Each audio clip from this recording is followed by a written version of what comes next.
Assalamualaikum warahmatullahi wabarakatuh. Saya Rozatul Jannah dari Prodi Biologi Fakultas Sains dan Teknologi Universitas Islam Negeri Aranji Penajam.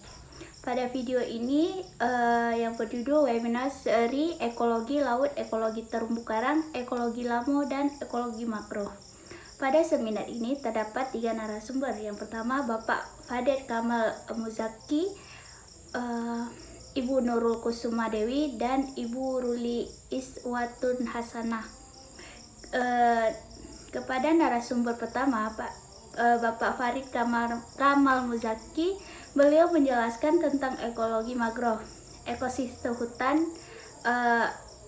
Ekosistem hutan mangrove adalah hutan tumbuh di daerah pasang surut, terutama di pantai yang terlindungi laguna dan muara sungai yang tergenang pada saat pasang dan bebas dari genangan pada saat surut, yang komunitas tumbuhnya bertoleransi terhadap garam. Hutan mangrove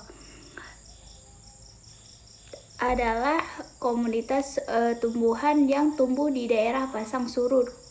Kondisi habitat tanah berlumpur, berpasir, atau berlumpur ataupun berpasir. Ekosistem tersebut merupakan ekosistem yang khas untuk daerah tropis dan subtropis. Terdapat di daerah pantai yang berlumpur dan airnya tenang atau gelombang laut. Tidak besar, ekosistem hutan ini disebut ekosistem hutan payau karena terdapat di daerah payau.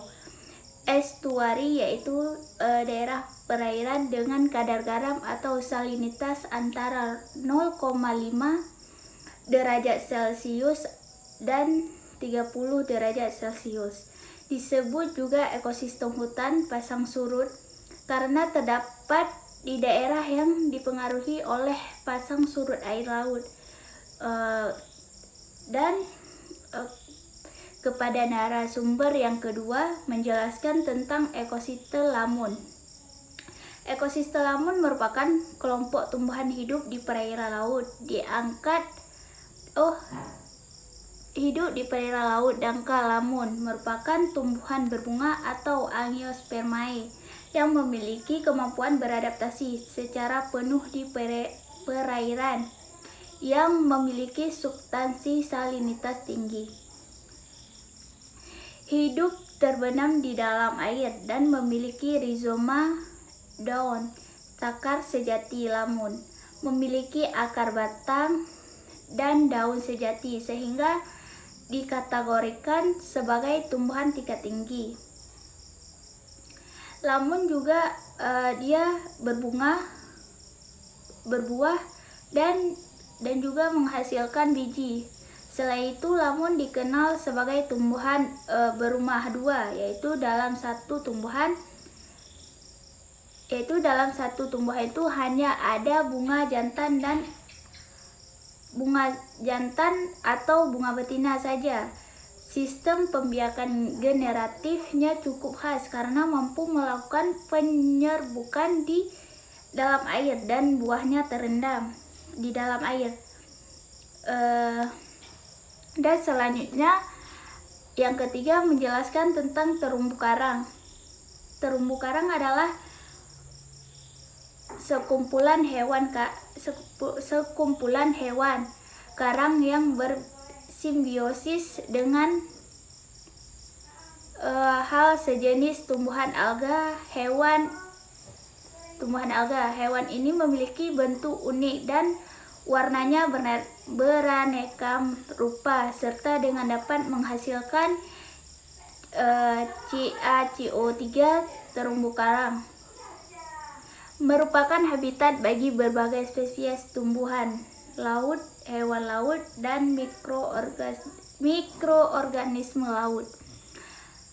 Yang belum diketahui habitat terumbu karang pada umumnya hidup di pinggir pantai atau di daerah yang masih terkena cahaya matahari kurang lebih 50 meter di bawah permukaan laut.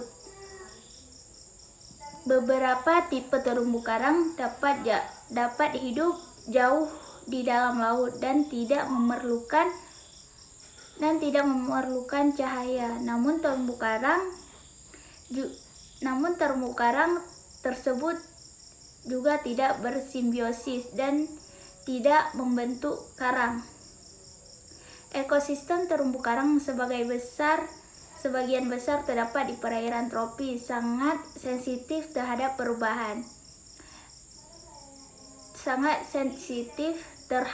perubahan lingkungan hidupnya, terutama suhu salinita, sedimentasi, eutrofifikasi, dan akan kualitas terakhir.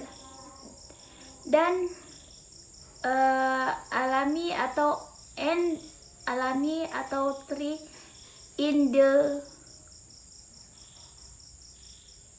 the hal mungkin hanya ini yang dapat saya sampaikan. Lebih dan kurang saya minta maaf. Assalamualaikum warahmatullahi wabarakatuh.